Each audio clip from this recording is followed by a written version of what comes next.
नमस्कार। रिशुश्री और टेंडर घोटाला मामले में वरिष्ठ आईएएस अधिकारियों की गिरफ्तारी की पूरी तैयारी हो चुकी है और अगले 2-4 दिन में कम से कम 3 से 4 वरिष्ठ आईएएस अधिकारियों की गिरफ्तारी हो सकती है। ये मेरे हाथ में एक नोटिफिकेशन है।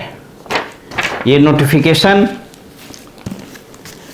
प्रिवेंशन ऑफ करप्शन एक्ट 1988 यानी भ्रष्टाचार निवारण अधिनियम, ये कानून है 1988, उसके सेक्शन 17 में बगैर अनुमति के, राज्य सरकार के अनुमति के अनुसंधान करने, वारंट निकालने, अनुसंधान करने और बिना वारंट के गिरफ्तार करने की शक्ति दे दी गई है इंस्पेक्टर और उससे ऊपर के लोगों को। आपको मैं ये किस आधार पर बता रहा हूं आप समझ लीजिए। अगले 2-4-5 दिन, एक सप्ताह में ये सारी गिरफ्तारी हो जाएगी। या मैं इस दावे के साथ इसलिए कह रहा हूं कि इसके लिए 2 कदम सरकार ने उठाए हैं, सम्राट चौधरी जी ने उठाए। पहला, महाधिवक्ता को हटाया जाना। आपको पता है कि प्रिवेंशन ऑफ करप्शन एक्ट में मामला दर्ज करने या और बहुत सारी कानूनी स्टेप्स उठाने के पहले राज्य सरकार की अनुमति लेनी होती है। राज्य सरकार सामान्यतः महाधिवक्ता से अनुमति लेते हैं। इसमें बहुत देर भी होता है और पैरवी की गुंजाइश भी रहती है। राजनीतिज्ञ ये मानते हैं, प्रेस मीडिया के लोग भी ये मानते हैं कि पीके शाही जी का नीतीश कुमार से बड़ा ज़बरदस्त संबंध था और इन अधिकारियों की, इस पर मैं आपसे बात भी करता हूँ। ये मेरे पास ईडी की रिपोर्ट में जिन अधिकारियों के नाम आए हैं उसमें 2 अधिकारी के नाम हैं, आनंद किशोर और संतोष कुमार मल, और धर्मेंद्र कुमार सिंह। ये जमुई में डीएम थे, रोहतास में भी डीएम थे, और BMSICL जो स्वास्थ्य विभाग का सबसे लुटेरा कॉरपोरेशन कंपनी है, जहां लूट का अनवरत धंधा चल रहा है, उसमें वो MD थे और अभी सोशल सिक्योरिटी में डायरेक्टर वगैरह, उन सबों का नाम आया है। ये ईडी की रिपोर्ट है। ये वो रिपोर्ट जो इन लोगों ने हाईकोर्ट में विभिन्न माध्यमों से दायर की है।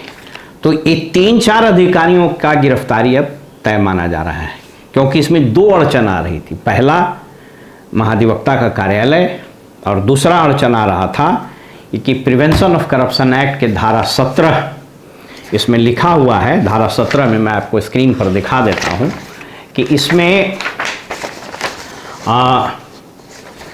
Provided that if a police officer not below the rank of an inspector of the police is authorised by the state government in this behalf by a general और ए स्पेसिफिक ऑर्डर। इसी provision का हवाला देते हुए इसमें देखिए लिखता है, सेक्शन 17 को फिर से मैं दिखा देता हूं कि notwithstanding anything content in this code of CRPC, जो अब BNS हो गया है, no police officer below the rank of, CBI के मामले में DSP, अदर्स के मामले में मेट्रो ACP और दूसरे स्टेट के मामले में DSP और इंस्पेक्टर। तो इसमें कहता है, shall investigate any offence punishable under this act without an order of metropolitan magistrate और a magistrate of first class as the case में बी, और make arrest therefor without a warrant. इसके लिए इसी सेक्शन में ये प्रावधान है कि provided that the police officer not below the rank of inspector is authorised by the state. इसीलिए ये ऑथराइजेशन यहाँ दे दिया। इसको आप अपने स्क्रीन पर देख लीजिए। इसमें लिखता है कि भ्रष्टाचार निवारण अधिनियम 1988 की धारा 17 के परंतु यानी प्रोविजो के द्वारा प्रदत्त शक्तियों का प्रयोग करते हुए स्पेशल विजिलेंस यूनिट को यह अधिकार दिया गया है, पदस्थापित पुलिस निरीक्षक यानी इंस्पेक्टर को इस अधिनियम के अनुसार दंडित किए जाने वाले अपराधों के मामले में दंडाधिकारी के बगैर अनुमति यानी बगैर वारंट के गिरफ्तार कर सकता है और बगैर दंडाधिकारी की अनुमति के इन्वेस्टिगेशन करता है और उसको गिरफ्तार कर सकता है। ये दे दिया है। तो अब ये मार्ग प्रशस्त हो गया है इन अधिकारियों की गिरफ्तारी के लिए। तो ये 2 अड़चन थी। पहला कि इसमें बहुत देर लगता था, राज्य सरकार अनुमति देगी या फिर वो मजिस्ट्रेट से वारंट निकाले, अनुमति लेगा, तो सरकार से पूछेगी, सरकारी वकील इन्वॉल्व हो जाएगा, सरकार से पूछेगी तो सरकार फिर लीगल ओपिनियन के लिए भेजेगा। तो एक वहाँ पर बचने का इन लोग को स्कोप रहता है।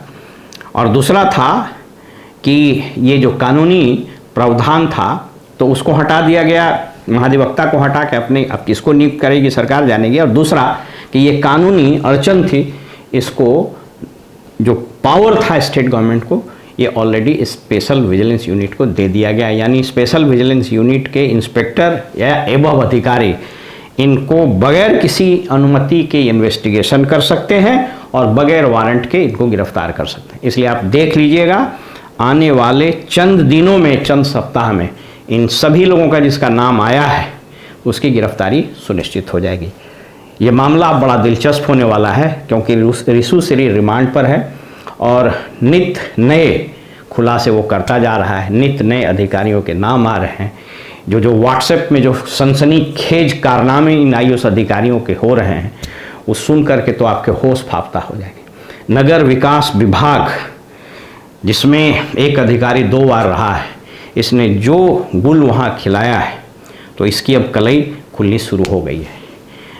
एक चीज़ तय है कि अब सम्राट चौधरी इस बात को लेकर के पूरे तौर पर कमिटेड लगते हैं कि नहीं, इस मामले को उजागर किया जाए, भले उनका कोई पॉलिटिकल इसमें मकसद हो।